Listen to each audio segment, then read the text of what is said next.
माँ बाप ने इच्छा की कि मेरा बेटा गृहस्थी में प्रवेश करे, लेकिन कृदम भगवान ने सोचा पहले तपस्या कर लो, पहले तप कर लो। 10,000 वर्षों तक तप किया, भगवान प्रसन्न हुए और भगवान ने कहा मांग, क्या मांगता है? कृदम भगवान की आंखों में आंसू आ गए। बोलना पड़ेगा, तुम पूजा करती हो, तुम पाठ करती हो, जप करती हो, तप करती हो, और जिस दिन वो तप श्वास श्वास में ठहर जाए, आंखों से अश्रुधारा बहने लगे, तुम्हें शरीर में सुनापन महसूस होने लगे और आंखों से भगवान के प्रति अश्रुधारा बहने लगे, तो समझ लीजिएगा कि तुम उसके समीप जा रहे हो। क्यों? कुछ दे ना दे भगवान, दो आंसू दे दे, किस लिए? तेरे चरणों में बहाने के लिए। मीरा ने बहाए थे, कबीरा ने बहाए थे, और जिसने भी बहाए थे भगवान तुम दौड़ के आए थे। तो सच बताइए, क्या कभी भगवान के लिए कोई आंसू आया है?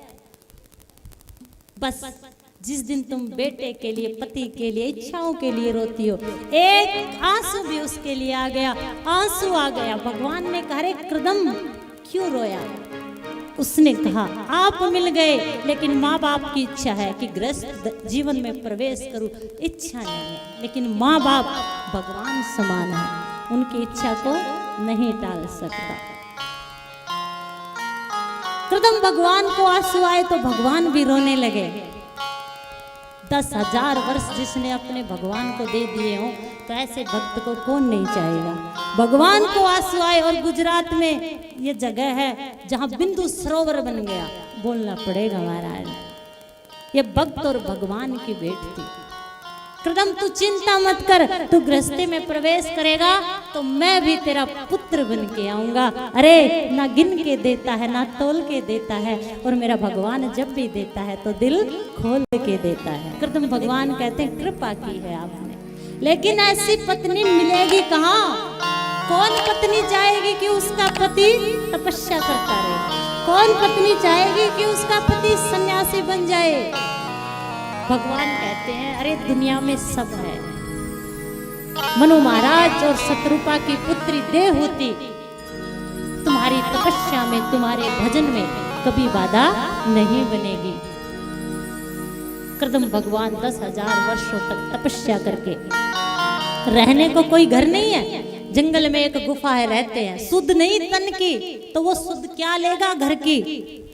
दूसरे दिन महाराज मनु और शत्रुपा अपनी पुत्री देवहूति को लेकर कृदम भगवान के पास आते हैं, और कृदम भगवान ने देवहूति की परीक्षा लेने जाए कि जिसे मेरे साथ बांधा जा रहा है, जो मेरी पत्नी बनने जा रही है, कम से कम देख तो लो। मेरा मन हमेशा भजन में लगा रहता है, क्या ये रह पाएगी मेरे साथ?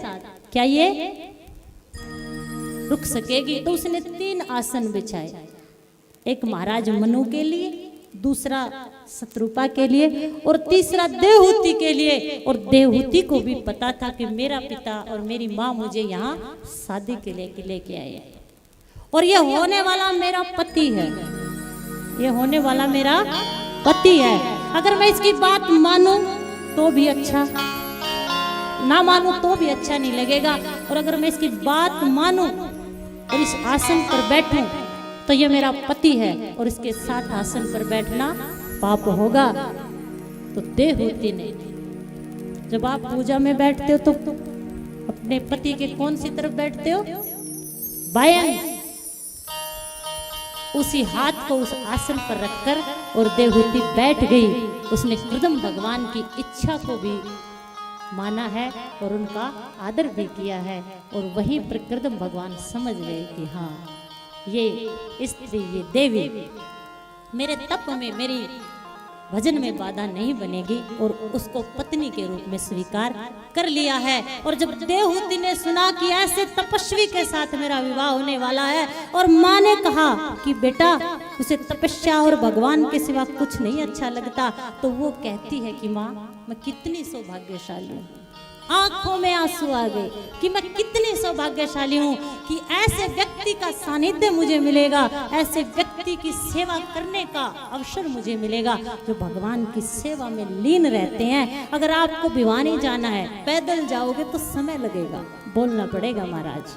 साइकिल से जाओगे थोड़ा कम समय लगेगा, गाड़ी से जाओगे तो जल्दी पहुंच जाओगे। और एक छोटी सी चींटी को अगर भिवानी पैदल जाना हो तो महीनों लग जाएंगे, लेकिन वही चींटी जो गाड़ी से जा रहा है उसकी जेब में बैठकर चली जाए तो महीनों की यात्रा घंटों में तय हो सकती है। घर में रहिए, कमा के खाइए, पति को परमात्मा, बच्चों को अच्छे संस्कार दीजिए, लेकिन बीच बीच में और हर पल हर घड़ी बाबा जी को याद करिए। क्यों?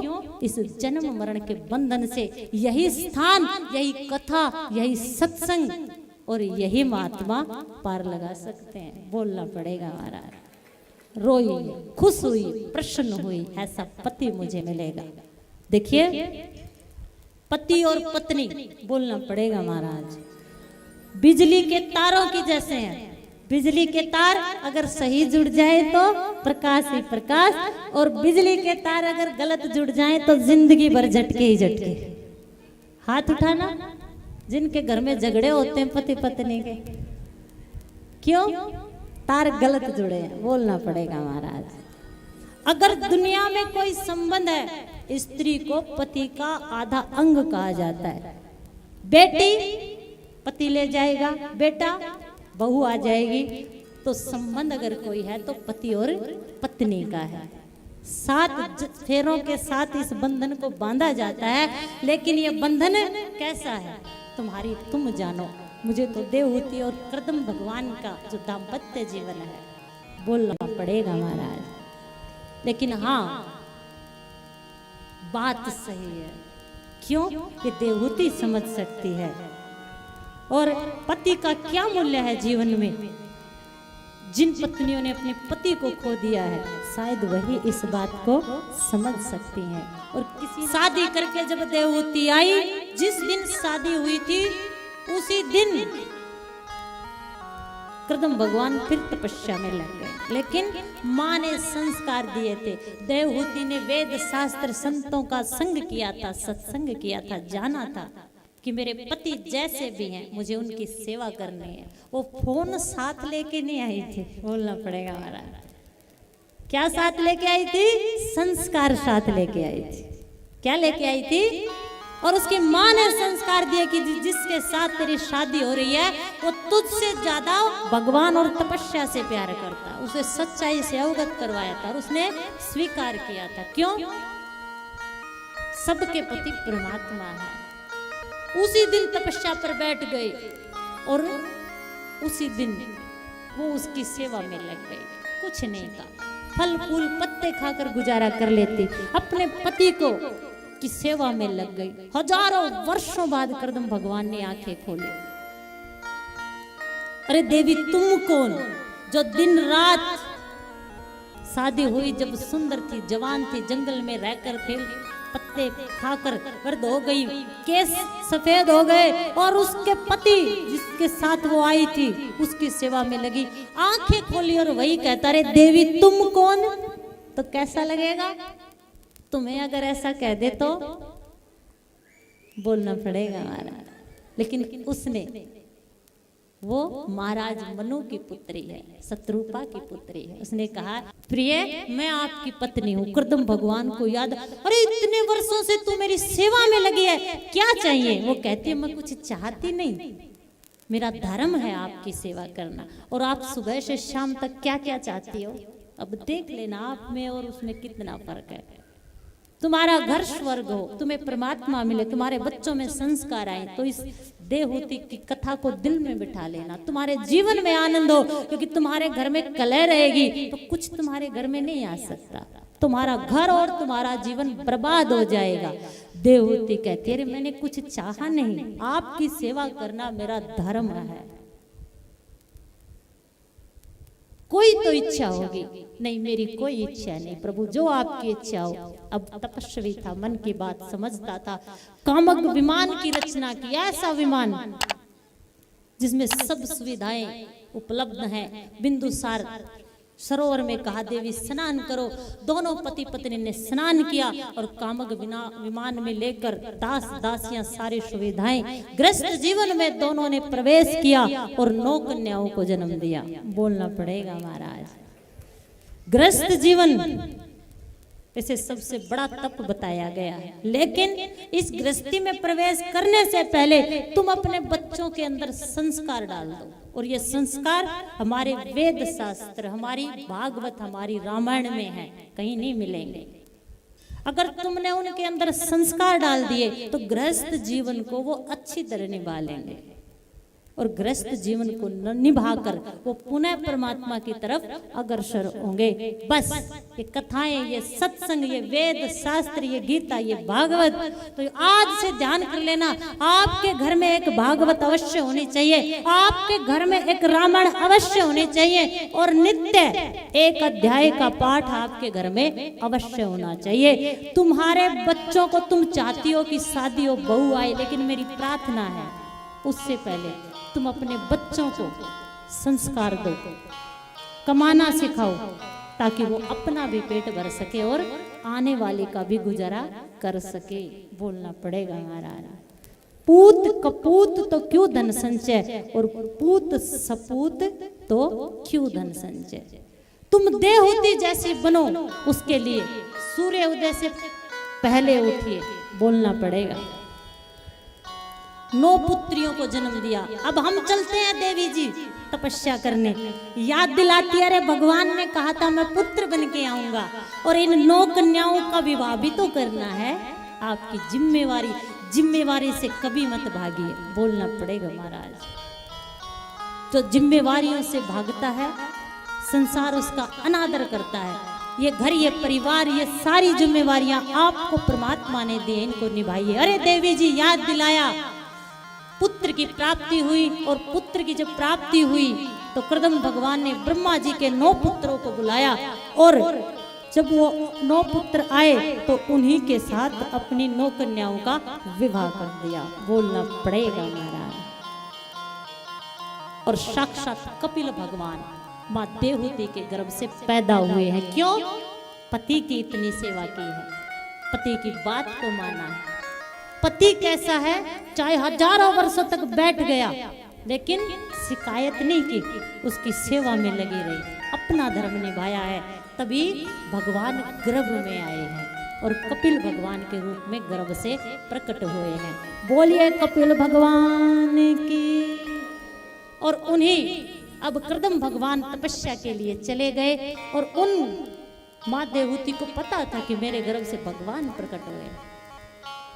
माँ देवहूति ने आज अपने पुत्र से प्रश्न किया है, बेटा मैं राजा की बेटी थी, तेरे पिता तपस्वी थे, लेकिन फिर भी मुझे जीवन में कुछ अतृप्ति सी लगती है। कामक विमान में बैठकर मैंने तेरे पिता के साथ समस्त सुखों को भोगा है, लेकिन फिर भी जीवन में कुछ ऐसा लगता है कि जैसे कुछ अधूरा सा है। यहाँ कपिल भगवान ने अपनी माँ को अष्टांग योग और भवाटवी का ज्ञान दिया है और बताया है कि माँ पूर्ण मद पूर्ण इदम पूर्णात पूर्णमुच्यते पूर्णस्य पूर्णमादा पूर्णमेवावशिष्यते। जब तक तुम पूर्ण के साथ नहीं जुड़ोगे, बोलना पड़ेगा महाराज। अगर घर में एक बल्ब जगाना है तो पड़ोसी से डोरी ले सकते हो, लेकिन पूरे घर में को प्रकाश में करना है तो ट्रांसफार्म से डोरी लेके आनी होगी। और वो ट्रांसफार्म कौन है? जो सब पतियों का पति है, परमेश्वर परमात्मा। जिस प्रकार मेरे पिताजी भगवान का भजन करते हैं, आपने पत्नी धर्म को, माँ धर्म को पूर्ण किया है। मेरी माँ, आप जैसी सेवा से ही मैं आपका बालक बन के आया हूँ। माँ की पूर्णता को आपने पूर्ण किया, पत्नी की सेवा को आपने पूर्ण किया। अब मैं चलता हूँ भजन करने, पिताजी पहले चले गए और आप भी बैठकर भगवान का भजन करिए। भजन ही आपके जीवन में पूर्णता ला सकता है, परमात्मा को ला सकता है। और गंगा सागर में जाकर वहीं पर कपिल भगवान भजन के लिए बैठ गए। और देखिए कहते हैं सारे तीर्थ बार बार और गंगा सागर एक बार। क्यों? बाप तपस्वी, माँ तपस्वी, साक्षात भगवान प्रकट हुए हैं। अगर तुम भी चाहो कि तुम्हारे जीवन में पूर्णता हो, तुम्हारे गर्भ से ऐसे बच्चे हों, तो बोलना पड़ेगा। जितनी सात्विकता और जितना सच्चा जीवन तुम्हारा होगा, मुश्किल कुछ नहीं। जब देवहूति के गर्भ से कपिल भगवान आ गए तो तुम्हारे भी गर्भ से वो पैदा हो सकता है। बोलना पड़ेगा महाराज।